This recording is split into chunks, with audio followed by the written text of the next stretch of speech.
माननीय श्री कविता जैन जी और मंच पर आसीन मेरी बहनें, बुजुर्गों, माताएं, बहनें, सारे प्यारे बच्चों, जैसा कि आपको विदित है कि 3 जनवरी को माता सावित्रीबाई फुले की जयंती होती है और गत वर्ष की बात हम इस वर्ष भी ये मना रहे हैं। मैडम ने आज का टाइम दिया था तो हमने आज का टाइम निकाला, हम बड़े आभारी हैं। मैडम, हमने ये प्रोग्राम जो नीचे करना था किया था, लेकिन रात को बारिश होने की वजह से हमने तुरंत इसको ऊपर लेना पड़ा। तो बड़ी परेशानी है, और परेशानी किस चीज की है? जगह की है। कोई परेशानी नहीं है, ठीक है, क्योंकि सोसाइटी देश के लिए काम करी, ब्लड डोनेशन कैंप भी लगाती है और बेटी बचाओ बेटी पढ़ाओ, महिलाओं को सशक्त बनाओ, ये भी हमारा नारा है। स्वच्छ जल की तरफ भी ध्यान देते हैं, पौधारोपण की तरफ भी ध्यान देते हैं, लेकिन हमारे पास कमी है, सिर्फ ये देख लो बैठने की जगह भी नहीं है। सोसाइटी को कम से कम 5 एकड़ जमीन है। मैं 40 एकड़ की मांग करी थी जिसमें हमारे लाई थी आपने, लेकिन 4 साल से ले गए, अब 5 एकड़ पर आगे है। ये कुछ समय है, अगर 5 एकड़ जमीन सोसाइटी को दे दो तो बड़ी मेहरबानी। बहुत बढ़िया, बहुत बढ़िया, ठीक है। और कोई मांग नहीं हमारी, बाकी जो बनाना है वो अपने आप बना लेंगे। 40 एकड़ हमारा हक बनता है, बिल्कुल हक बनता है, क्योंकि निगम के अंदर हमारी जमीन है और जमीन बहुत बड़ी है। हमने किया है करके, और आपके लिए कोई बड़ी बात नहीं। नॉमिनली चार्जेज होंगे जो हमारी सोसाइटी को पे भी करेगी, आपसे बिल्कुल फ्री में नहीं चाहेंगे, ये हमारा। बाकी आप देख लेना हमारे लोग कैसे करे हैं, कितनी परेशानी है, तो ताकि थोड़ी सुविधा भी हो जाए।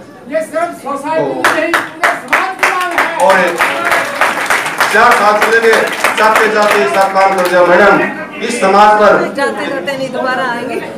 नहीं, अभी इलेक्शन का टाइम आ रहा है, ठीक है ना, तो ये समाज हमेशा आपका ऋणी होगा। आगे भी क्या करेंगे? और आगे भी जब 5 एकड़ जमीन हो जाएगी, फिर आपको फिर परेशानी भी देंगे थोड़ी ही, कि उसको बनाना भी, और आपको ही देते हैं, हम आपको ही परेशान करेंगे और किसी को परेशान नहीं करेंगे। थैंक यू, धन्यवाद।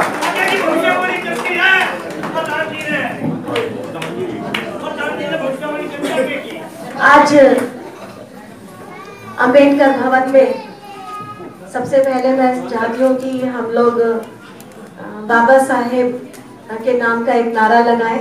बाबा साहेब अंबेडकर जी अमर रहे, अमर रहे। अरे जोर से बोलो, मरे हुए हो क्या? बाबा साहेब अंबेडकर अमर है, बाबा साहेब अंबेडकर बाबा साहेब अंबेडकर जब तक सूरज चांद रहेगा, जब तक सूरज चांद रहेगा, जब तक सूरज चांद रहेगा। मैडम, एक जय भीम का नारा आपके मुख से हो जाए समाज को संबोधित करते हुए। अभी आज क्योंकि हम महिला शक्ति को समर्पित आज ये दिवस है, तो आज जो नारा लगाएंगे हम माता सावित्री बाई फुले जी अमर रहे, अमर रहे। और कहीं ना कहीं मैं समझती हूँ जो बाबा साहेब को प्रेरणा मिली होगी वो माता सावित्री जी से ही प्रेरणा मिली होगी। बिल्कुल बिल्कुल।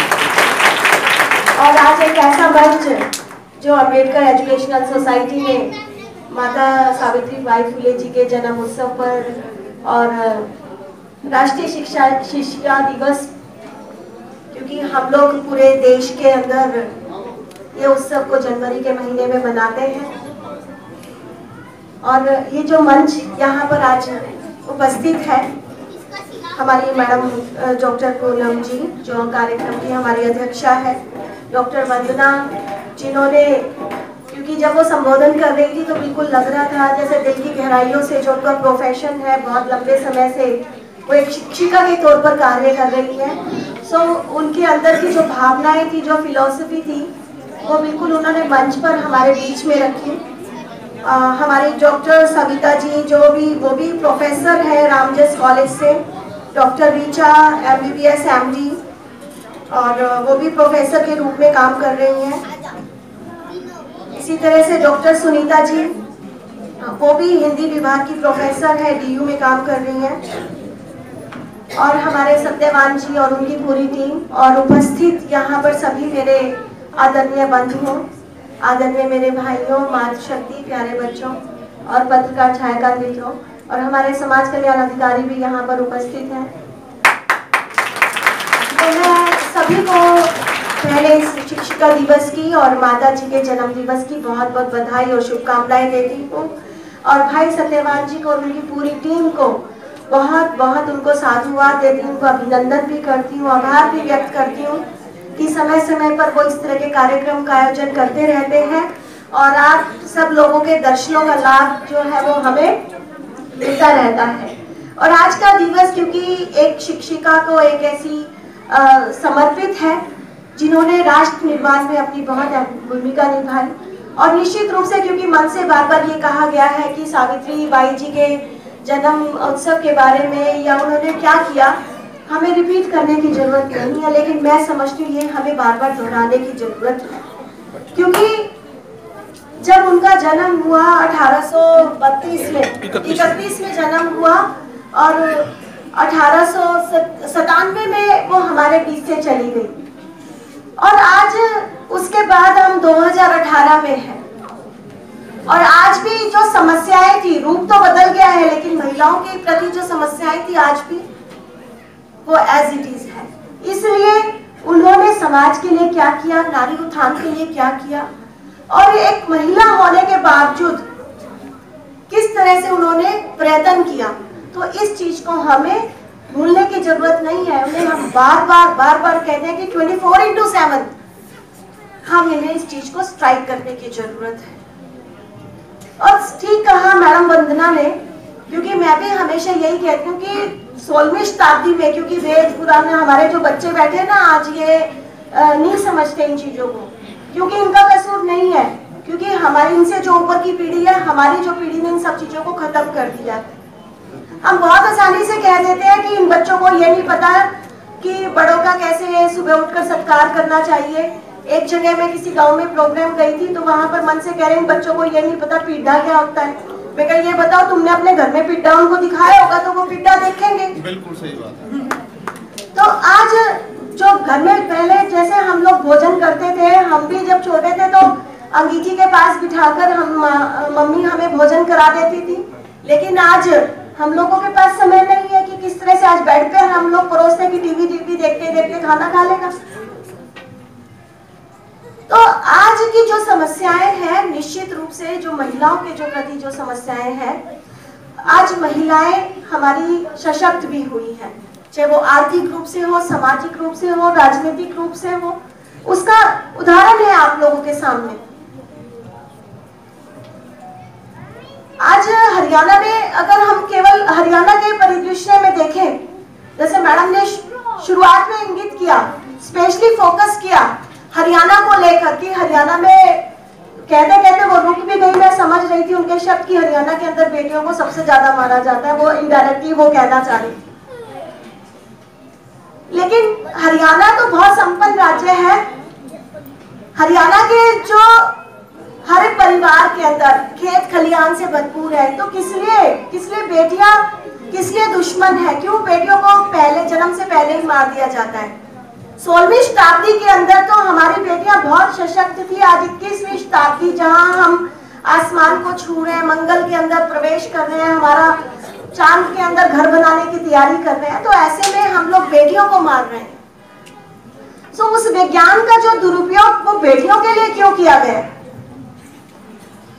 आज ये बहुत बड़ी सोचने की बात है। और मैं तो इस बात को मानती हूँ कि एक बेटी को गर्भ में मारते हैं हम, या एक बेटी को दहेज के लिए जलाते हैं हम, या एक बेटी के खिलाफ चाहे रेप करते हैं, बलात्कार करते हैं और घर के अंदर हिंसा करते हैं, वो एक बेटी के खिलाफ अपराध नहीं है। वो हमारे समाज में जितनी और बेटियां बची हुई है, ये उनके खिलाफ भी अपराध है। क्योंकि एक बेटी के खिलाफ अपराध होता है तो कहीं ना कहीं जो माता पिता जिसके घर में बेटी है, क्योंकि मैडम कह रही थी कि आज क्योंकि नाइट शिफ्ट भी हो सकती है, मॉर्निंग शिफ्ट भी हो सकती है, तो वो पेरेंट तो डरेगा ना कि वो बेटी के खिलाफ अपराध हुआ तो मैं कैसे भेजूं। मैं आज आप लोगों ने तो मुझे एक मंत्री की हैसियत से इस मंच पे खड़ा किया है, लेकिन मैं एक महिला भी हूँ, एक बेटी भी हूँ, एक माँ भी हूँ। मैंने सारे स्वरूप जिए हैं। मैं बेटी थी तब तब मैं दूसरे हिसाब से सोचती थी। जब मैं माँ बनी, आज मेरी बेटी भी 21 वर्ष की हो गई है, तो मैं दूसरे हिसाब से सोचती हूँ। एक महिला होने के नाते मैं दूसरे हिसाब से सोचती हूँ। मैं और महिलाओं की दिक्कत को और बेटियों की दिक्कत को मैं अच्छे से समझ सकती हूँ। लेकिन मंत्री होने के नाते सरकार का ये फर्ज बनता है, जरूर बनता है, कि वो कड़े से कड़े कानून बनाए, वो पुलिस प्रशासन को मुस्तैद रखे। कोई अप्रिय घटना हो जाती है तो उसका क्विक एक्शन ले, अपराधी को दंडित करे बिना किसी भेदभाव के, कि कोई भी बड़ा से बड़ा कल्प्रिट हो वो बचना नहीं चाहिए, उसको कड़ी से कड़ी सजा मिलनी चाहिए। इस तरह का बंदोबस्त करे कि बेटियों की आवाज हम लोग सुन सकें। लेकिन जब बंद कमरे के अंदर बेटी के खिलाफ अपराध होता है, उसको रोकने के अंदर किसकी भूमिका हो सकती है, ये आप लोग अच्छे से जानते हैं, वो समाज की भूमिका होती है। और मैं हमेशा इस बात को इंगित करती हूँ, हमेशा पूछती हूँ कि क्या कोई सरकार अकेले बेटियों के खिलाफ अपराध रोक सकती है? कोई एक सिंगल हैंड भी अगर खड़ा हो जाए तो मैं अपनी बात को वापस कर दूं। कोई अगर एक बार भी ये सिंगल हैंड भी अगर ये कह दे सिर्फ कानून अकेला, प्रशासन अकेला, अकेली पुलिस बेटियों के खिलाफ अपराध को रोक सकती है, तो आप अपना हाथ खड़ा कर सकते हैं।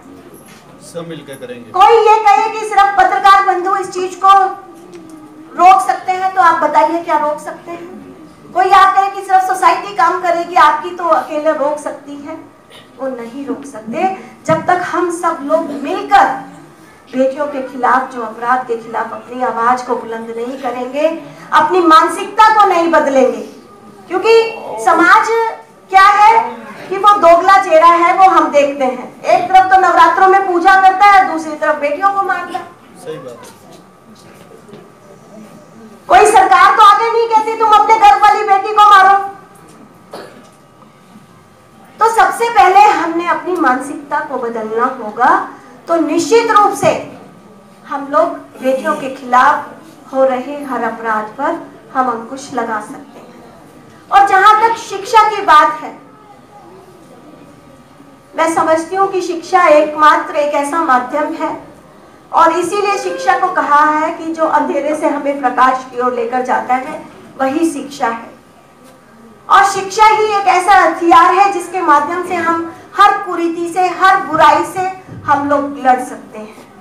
और इसलिए आज के समय में बेटियों की शिक्षा के साथ साथ बेटों की शिक्षा भी मैं इक्वली इम्पोर्टेंट मानती हूँ कि बहुत जरूरी है। और मैंने जिस तरह से अध्ययन किया है, आंकड़े हम लोग देखते हैं, जितने भी अपराध सामने आते हैं, उसके अंदर एक चीज ये भी है और प्रैक्टिकल अनुभव भी है कि जब हम बच्चियां थी और जब हम बड़ी हुई, तो कहीं ना कहीं उस वक्त से जो हमारा पुरुष प्रधान जो समाज जिसको कहा जाता है, इवन हमारे जो पेरेंट्स भी, या उसके अंदर चाहे हमारी माँ आ जाती है, चाहे दादी आ जाती है, चाहे हमारी सास आ जाती है, तो कहीं ना कहीं उनके अंदर भी वही भावना रहती थी कि भी बेटों को तो पढ़ लिख के क्या करना है। बेटियों को तो कहते ही थी बेटियां तो दूसरे घर में चली जाएगी, भाई हम इसके ऊपर पैसा खर्च क्यों करें, अल्टीमेटली उसे काम क्या करना है, आगे जाके अपना दूसरा घर संभालना है। लेकिन दूसरे अगर आप देखें तो एक बेटी ही होती है जो आगे परिवार को संस्कार देती है, शिक्षा देती है, और एक बेटी अगर पढ़ती है तो मैं समझती हूँ 3-3 पीढ़ियां पढ़ती है।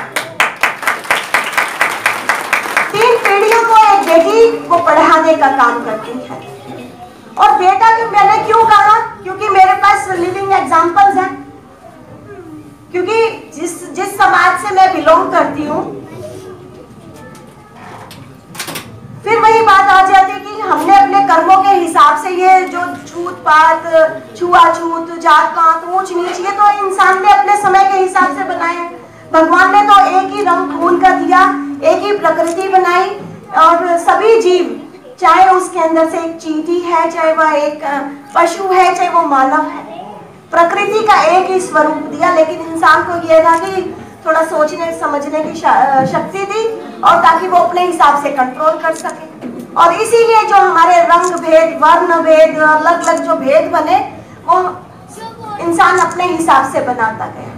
और ये बहुत जरूरी है आज उसके लिए हम लोग लड़ाई लड़ें। और मुझे खुशी है कि आज खुशी भी ये अधूरी खुशी आप कह सकते हैं, क्योंकि जिस तरह से योजनाएं सरकार, क्योंकि इसके अंदर अब अहम रोल आ जाता है इस तरह के जात पात को मिटाने में, वर्ण भेद को मिटाने में, शिक्षा का प्रसार कैसे हो, किस तरह से अंतिम व्यक्ति तक, चाहे वो बेटियां हो चाहे बेटे हो, उन तक पहुंच सके। क्योंकि एक जो सोच बन गई थी कि बेटों को भी नहीं पढ़ना, बिल्कुल ठीक कहा उन्होंने कि वो बेटों को भी पढ़ने से रोका गया और बेटों की मानसिकता भी बदल गई है। आप अपने अपने घरों के अंदर या अपने आसपास मोहल्लों में देखोगे, बहुत मुश्किल है कि बेटों को भी प्रेरित करना कि आपको पढ़ना है।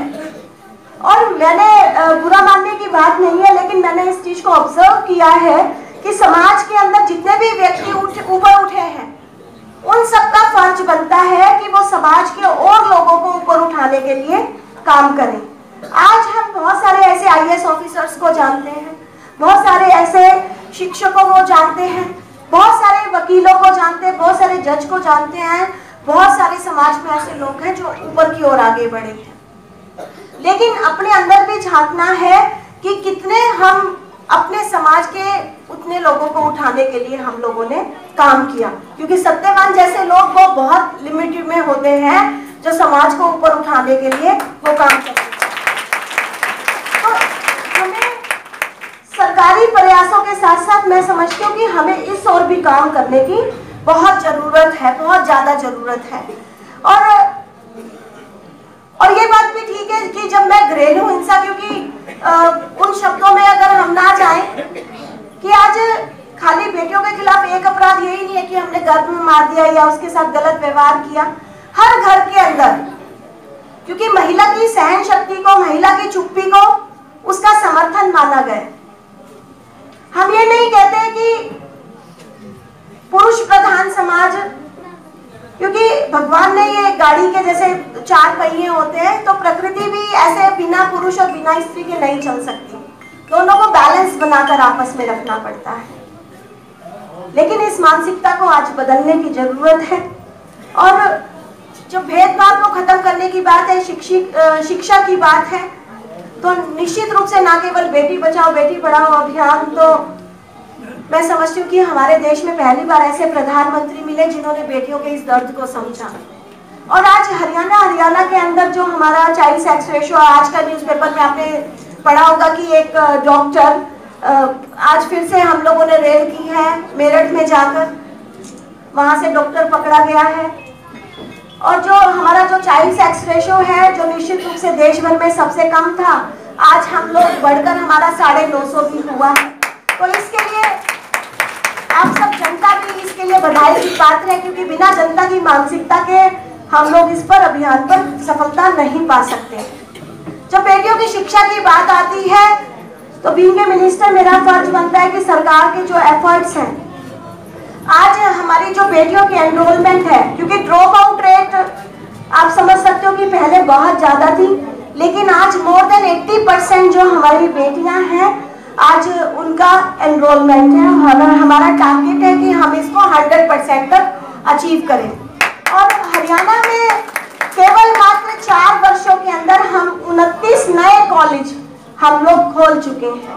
और हमारा प्रयास है कि हर 20 किलोमीटर के क्षेत्र में एक कॉलेज हो, ताकि जो हमारी बेटियां हैं उनको शिक्षा के लिए, क्योंकि अगर यहाँ पर 20 किलोमीटर है दूसरा, तो 10 किलोमीटर से ज्यादा उसे ना चलना पड़े। एक और योजना हम लोगों ने बनाई है कि ट्रांसपोर्ट को लेकर, कि जिस गांव के अंदर बस नहीं आती या कोई व्हीकल नहीं आता, तो उसको छात्रसु नाम योजना है, छात्र परिवहन सुरक्षा योजना। तो वो छात्र, सरकारी स्कूल और सरकारी कॉलेज की बात है कि तो वहां पर अगर वो बेटी जाती है तो अपना मनपसंद व्हीकल वो चूज कर सकती है, चाहे वो ऑटो से जाए, चाहे वो एक उस गांव में जितनी बेटियां कोई भी व्हीकल जो उसका किराया बनेगा वो हरियाणा सरकार उसको वहन करेगी, ताकि ज्यादा से ज्यादा बेटियां उस पर आ जाएं। और जहां तक सुरक्षा की बात है, आज चाहे वो बेटे हो चाहे वो बेटियां हो, पॉक्सो एक्ट के माध्यम से, और हमने जो अभी परिवर्तन किया है चाहे बेटों के खिलाफ भी यौन हिंसा, क्योंकि आजकल बच्चों को तो एक इतना इजी हथियार मनाते हैं सब लोग, चाहे वो बेटे हो चाहे बेटियां हो, उनको इजीली वो सेक्सुअली असॉल्ट करते हैं। आज हमारी सरकार ने दोनों तरह के बेटों के खिलाफ भी अगर इस तरह का यौन अपराध गंभीर किस्म का हो तो उसके लिए भी मौत, सजाए मौत का प्रावधान, फांसी का प्रावधान हमारी सरकार ने 12 साल से कम उम्र की बेटी के लिए भी हम लोगों ने मौत का, फांसी का प्रावधान हमने किया है। और इस तरह से जो बाकी जो सजा है उसको भी हमने बढ़ाने का काम किया है। और हरियाणा के अंदर तो हमने ये प्रावधान भी किया है, अगर किसी अपराधी को चार्जशीट अगर किसी के खिलाफ हो जाए तो केवल उसको राशन मिलेगा, बाकी इसकी सारी सुविधाएं जो भी मिलती है वो सरकारी सुविधाएं वो भी बंद कर दी जाएगी। ये प्रावधान भी हम लोगों ने किया है। और जब समाज को अंतिम पंक्ति के व्यक्ति को ऊपर उठाने की बात आती है तो निश्चित रूप से आज हमारे माननीय मुख्यमंत्री जी के नेतृत्व में हरियाणा राज्य एक पहला ऐसा प्रदेश है जिसने चाहे महाराजा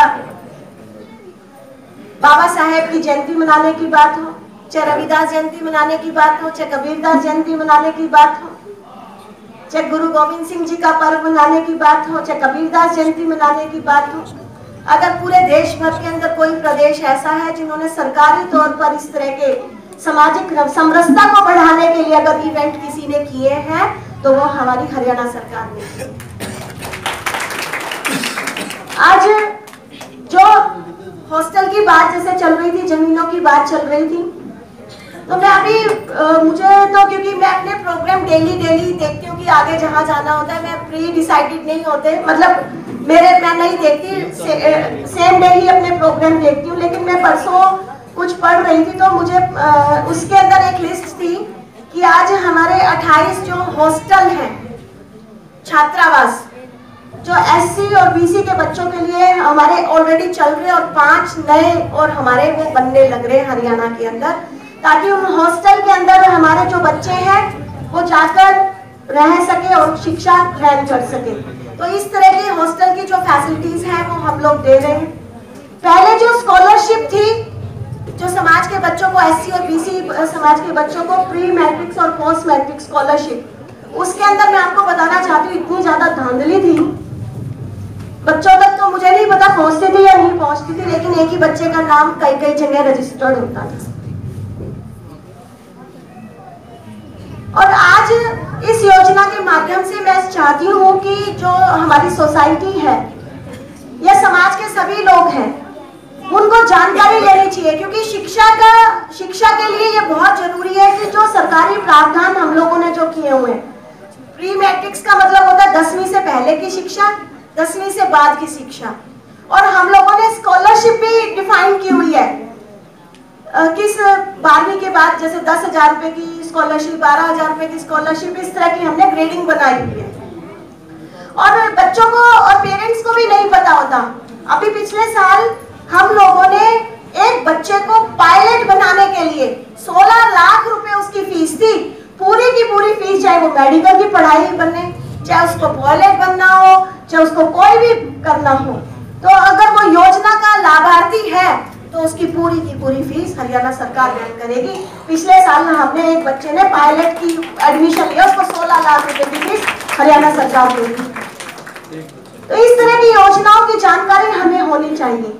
आज समाज में समरसता बढ़ाने के लिए कि कोई ऊंच नहीं है, कोई नीच नहीं है, एक एससी का स्पाउस है जो एससी होना चाहिए और दूसरी कास्ट इंटरकास्ट मैरिज होती है, लेकिन स्पाउस में एक एससी हो तो आज उसकी जो राशि है वो 2.5 लाख रुपए की राशि का जो प्रोत्साहन राशि, ताकि समाज के अंदर किसी तरह के जात पात वाले भेदभाव ना, इस तरह की जो राशि का प्रावधान भी आज हमारी माननीय मोदी जी ने भी और हमारे हरियाणा सरकार ने भी हम लोगों ने किया।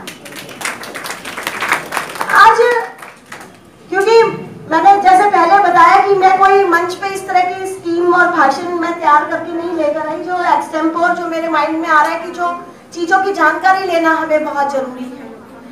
आज अंत्योदय भवन सरल केंद्र हरियाणा पहला ऐसा राज्य है जिसके माध्यम से हमारे 38 डिपार्टमेंट होते हैं किसी भी गवर्नमेंट के अंदर, और हमारी 600 से ज्यादा जितनी भी हमारी सर्विसेज और प्लानिंग्स, 2 चीजें होती है, एक तो सेवाएं कौन कौन सी मिलती है, दूसरी चीज होती है कि कौन कौन सी योजनाओं का लाभ हमें मिल सकता है।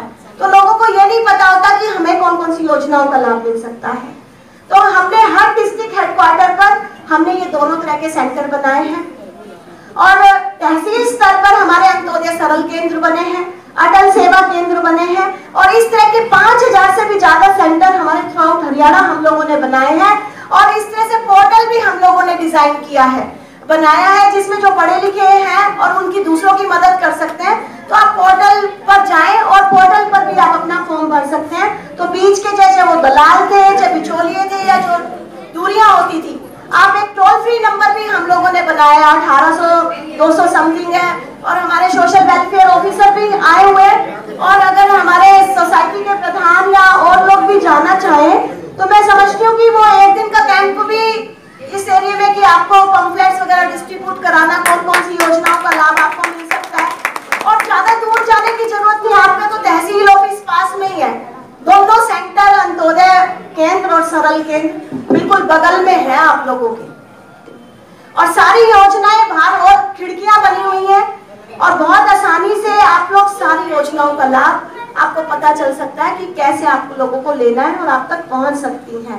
तो हरियाणा सरकार और भारत सरकार वाकई में जो सबका साथ सबका विकास और अंतिम पंक्ति में जो व्यक्ति का उदय होना, आज ये प्रधानमंत्री आवास योजना है और जो दूसरी देश और दुनिया की सबसे बड़ी योजना, मैं उसका जिक्र जरूर करना चाहूंगी, वो है आयुष्मान भारत योजना। और मैं दावे के साथ कह सकती हूँ यहाँ पर जितने भी उपस्थित लोग हैं, कुछ लोगों के जरूर फैमिली कार्ड बनने शुरू हुए होंगे, इस योजना के लाभार्थी होंगे। और ये इतनी बड़ी योजना है, पूरे दुनिया की सबसे बड़ी योजना है। मेरे जो बुजुर्ग और मेरे समान उम्र की जो महिलाएं या साथी बैठे हुए हैं वो इस बात को महसूस कर सकते हैं, जब घर के अंदर एक कोई टीबी का मरीज होता है या कोई बीमारी आ जाती है, गंभीर बीमारी, तो पूरे परिवार की क्या स्थिति होती है। मुझे भी कई बार, क्योंकि हम भी मिडिल क्लास फैमिली से बिलोंग करते हैं, तो कई बार हम भी अपने पापा को कह देते थे कि पापा आप इंश्योरेंस करवा लो स्वास्थ्य बीमा की। कई बार देखते हैं कि ऑपरेशन कराना पड़ गया तो इतने पैसे लगेंगे, कहाँ से लाएंगे, तो नहीं बेटा भी प्रीमियम भरना पड़ेगा, कहाँ से होगा।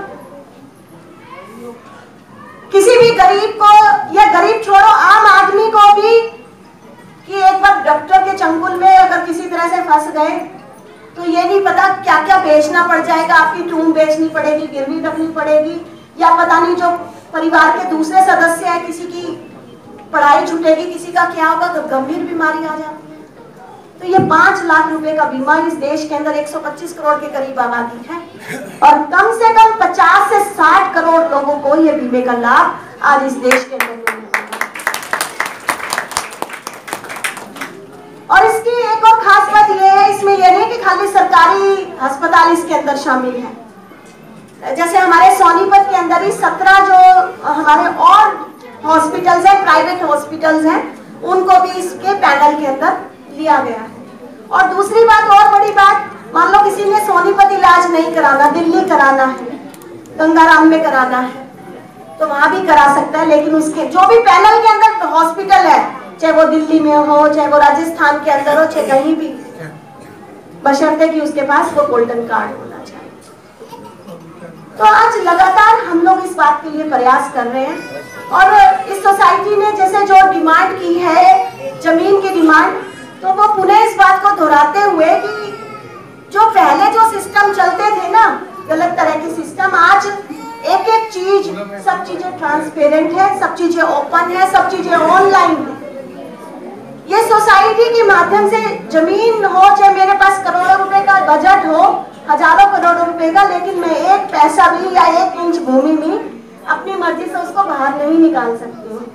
तो निश्चित रूप से अगर सोसाइटी अपनी ये डिमांड को राइटिंग में दे, हम उसको एग्जामिन करा सकते हैं और एग्जामिन के बाद अगर कोई पॉसिबिलिटी होती है तो उसमें हम पूरा, मैं अपनी तरफ से आपको इतना इंश्योर करती हूँ कि मैं उसमें पॉजिटिवली उसको आगे परस्यू करूँ। अनाउंसमेंट में है, हाँ, फाइल मैंने दी थी, फाइल लिख दिया, जमीन नहीं है।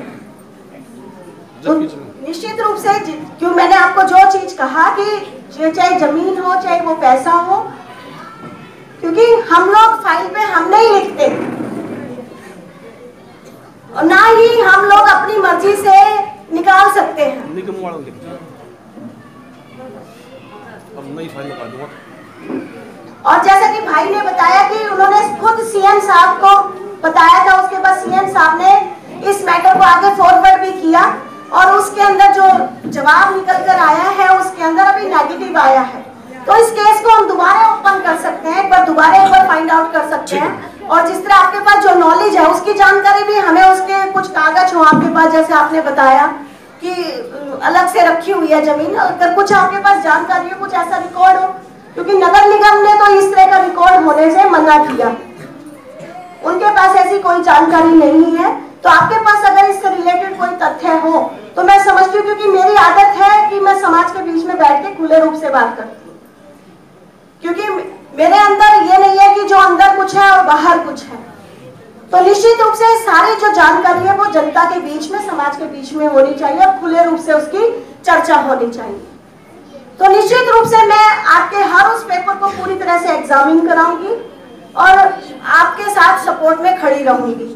और तीसरी बात, ये भवन के अंदर मेरे ख्याल से मैं भी आप लोगों के बीच में 2009 में पहली बार विधायक बनी थी और जैन साहब तो 22 साल हो गए मेरी शादी हुई जब मैं सोनीपत के अंदर आई थी, और मुझे मेरे ख्याल से 22 साल ही मुझे हो गए जैन साहब को आप लोगों के साथ जुड़े हुए देखते हुए, क्योंकि उससे पहले से जुड़े हुए होंगे वो मुझे नहीं मालूम, क्योंकि मेरा गठबंधन उनके साथ 22 साल पहले हुआ था, लेकिन 22 साल से मैं देख रही हूँ।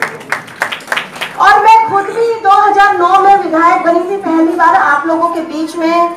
हर बार चाहे बाबा साहेब का जन्म दिवस हो या हम लोग कोई भी ओकेजन हो, कोई भी इवेंट हम लोग ऑर्गेनाइज करते हैं, मैं आप लोगों के साथ जुड़ी हुई हूँ। और जितना भी सहयोग हमारे से बन पड़ता है, चाहे वो अपनी नेक कमाई से हो, चाहे वो सरकार के डीक्याओं से हो, जो भी हमारा सहयोग बन पड़ता है वो जैन साहब और मैं, हम हमेशा तैयार रहते हैं उसमें आगे करने के लिए भी, और समय समय पर हम लोग अपना कंट्रीब्यूशन इसमें देते रहते हैं। आज भी जो आज के इवेंट के लिए भाई की सोसाइटी को, सत्यवान जी की अकेले समाज की जो सोसाइटी है, मैं तो यही कहूंगी 2.5 लाख रुपए की राशि मैं अपनी तरफ से आज कंट्रीब्यूट करती हूँ, ताकि किसी तरह से जो सामाजिक समरसता के काम है, समाज को आगे बढ़ाने के काम है।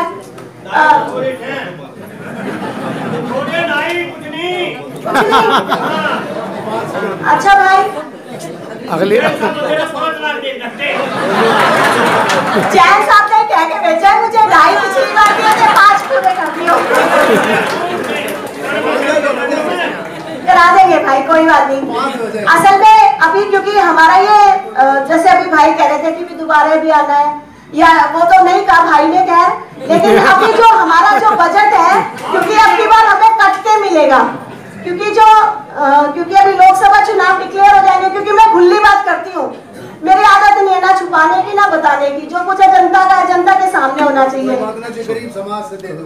अरे यार भाई, और दूसरी बात ये जो भाई ने बात कही है ना, गरीब समाज में कह रही हूँ, इस तरह के शब्द नहीं आने चाहिए। कोई समाज जब तक हम अपनी इस मानसिकता को नहीं बदलेंगे ना, जब तक हम आगे नहीं बढ़ सकते। नहीं, देखो भाई, संसाधन को हमें जब एक एक परिवार, मैं कह रही हूँ कि जो हमारी, सिर्फ मैं अगर मिनिस्टर होने के नाते बात करूं तो शिक्षा से आदमी ऊपर उठता है। शिक्षा की मैं कह रही हूँ कि कोई भी पढ़ाई, जैसे मैंने कहा आपको बड़े से बड़ा परिवार के टारगेट रखो, मैंने अपने बच्चे को ये बनाना है, सारे संसाधन उपलब्ध है, 1 रुपया भी घर से नहीं खर्च करना पड़ेगा। आपको बेटी की शादी करनी है, ऐसी समाज की बेटी को, पहले लग जाते थे महीनों, ये DSW बैठे, अगर हफ्ते के अंदर बेटी के नाम का चेक नहीं जाए ना तो ये गया।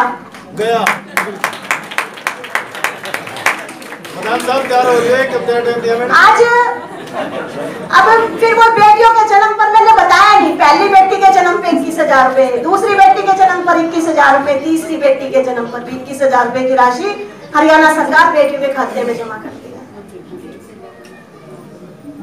हमारी आदत नहीं है, मतलब अगर मैं सरकारी योजनाएं में लिख के नहीं आई कि हमने इतनी योजनाएं बनाई है, इतनी स्कीम्स बनाई हुई है अपलिफ्टमेंट ऑफ द सोसाइटी, लेकिन जरूरत केवल जागरूकता की है और इस मानसिकता से उभरने की है।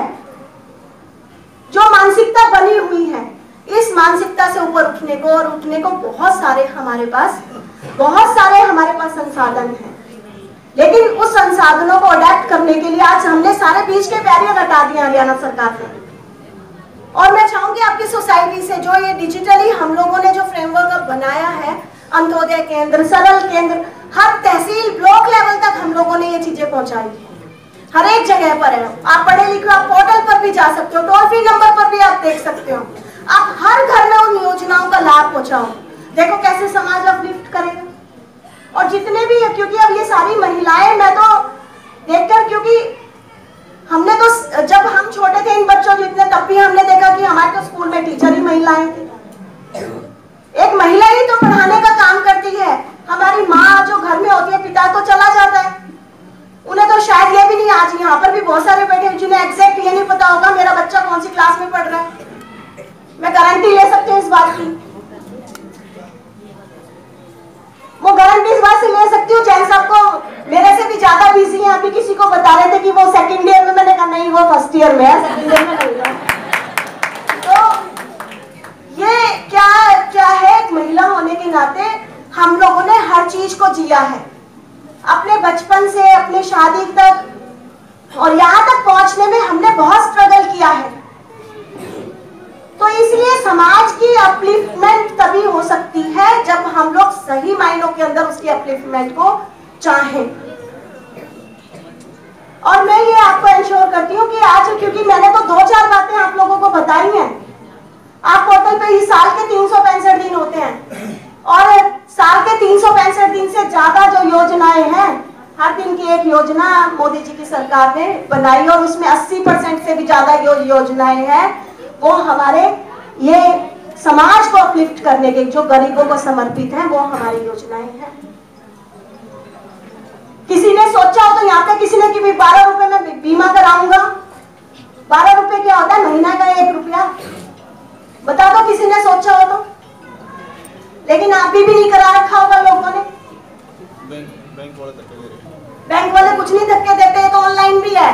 हरियाणा सरकार ने तो ये प्रावधान कर रखा है, 18 से 70 साल का जो बीमा है आप उसको टिक करो, वो हरियाणा सरकार उसको योजना में लेकर आएगी। स्वर्ण जयंती वर्ष में ये योजना बनाई थी, और हर साल जैसे क्योंकि रिन्यू कराना पड़ता है बीमा, तो भाई आप लोगों के पास टाइम नहीं है, केवल आपको ऑनलाइन जाकर टिक करना है कि मैं इस योजना में आना चाहता हूँ। आपके जो जनधन अकाउंट का खाता है या कुछ है, उससे अपने आप 12 रुपए कट जाएंगे आपके, उसी से अपने आप। किसी ने सोचा था पेंशन है 2000 रुपए महीना, समस्याएं बीच में आ सकती है, कई बार सर्वर डाउन हो गया या कुछ हो गया, देखा जाए तो साल के 24,000 रुपए हो गए। पहले किस किस के धक्के खाने पड़ते थे, कहाँ कहाँ जाना पड़ता था पेंशन के लिए, चाहे उसमें बुढ़ापा पेंशन हो, विडो पेंशन हो। लाडली योजना भी हमारे पास है, जिसके पास खाली बेटियां हैं, बेटा नहीं है, उनकी अलग से एक योजना की स्कीम है। हमारे पास बहुत सारी स्कीम्स हैं, हम लोगों को जानकारी नहीं होती।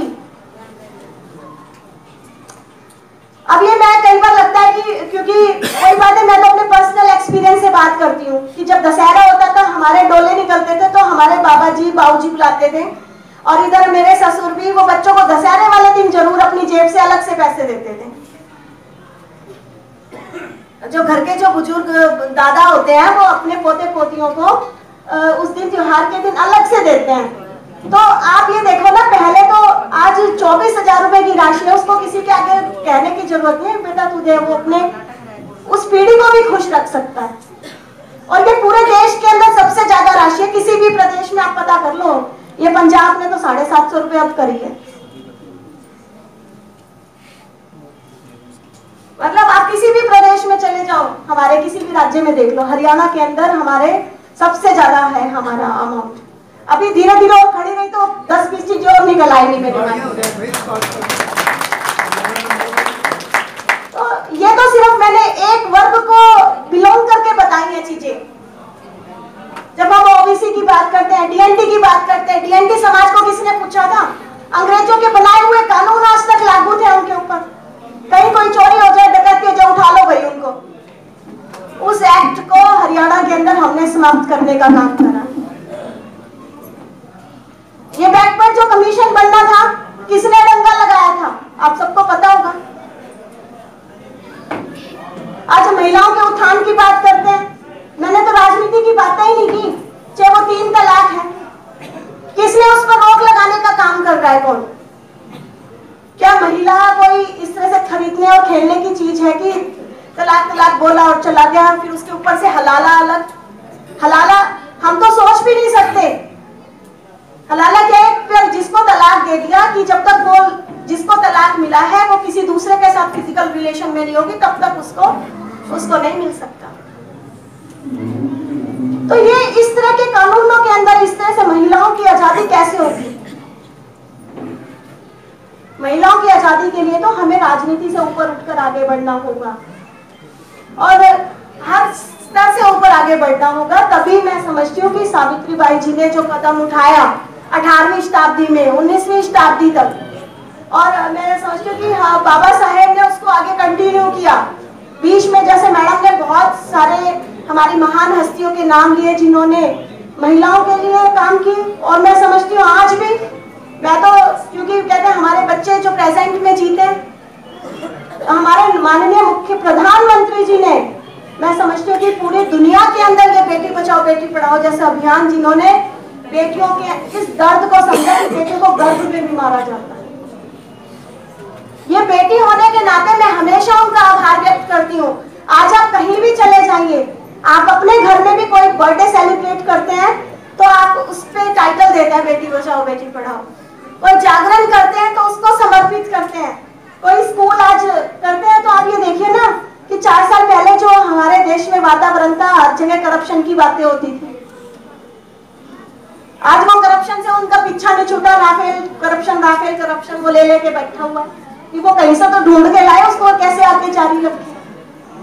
लेकिन आज हर जगह बेटी बचाओ बेटी पढ़ाओ की बात आती है। आज हर जगह स्वच्छता अभियान, एनजीओ है ये भी। आज से 4 वर्ष पहले, ठीक है, क्योंकि हर एनजीओ पर्यावरण के लिए काम करती थी, लेकिन आज जिस तरह से इस मुहिम के साथ सारी एनजीओ जुड़ रही हैं, आज हर कोई कहता है कि हमें योगा करना है, अपने आप को स्वस्थ रखना है। और आज पहली बार ऐसी हमें सरकारें मिली हैं इस हिंदुस्तान के अंदर जो राजनीति में विकास के साथ साथ संस्कृति की बात करती है। तो मैं तो आप लोगों से यही अनुरोध करना चाहती हूँ कि हमें राजनीति में नहीं फंसना चाहिए, और हम पर मैं आपको इतना जरूर गारंटी देती हूँ कि समाज की अपलिफ्टमेंट के लिए और सोनीपत के अंदर, क्योंकि मेरा अपना एरिया है और मेरा अपना समाज है, हम तो कभी अलग नहीं समझते अपने आप को, कि हम जो बेस्ट पॉसिबल होगा वो हम लोग करेंगे। अंतिम तक लड़ाई लड़ेंगे, हम आपके साथ हैं, और जितना जो सहयोग होगा वो करेंगे। आप लोगों का बहुत बहुत आभार, और सभी बच्चियों को मैं बहुत बहुत बधाई देना चाहती हूँ जिन्होंने आज यहाँ पर नहीं, मेरा संबोधन समाप्त, उसके बाद मैं इनकी बात कर लेती हूँ। धन्यवाद। नहीं जो 16 लाख देते हैं जो बच्चों को, जैसे आपने पायलट बनाया, वो उसके अंदर एक मिनट मैं ये बता रही हूँ, 16 लाख देते हैं, ऐसा नहीं है कि फिक्स हो गया 16 लाख देंगे। अच्छा एक बात, मेरी बात सुनो, जैसे जो भी पढ़ाई है, जिस लाइन की पढ़ाई है, और उसका बेनिफिशियरी कौन होगा, मतलब बेनिफिशियरी का मतलब है लाभार्थी कौन होगा।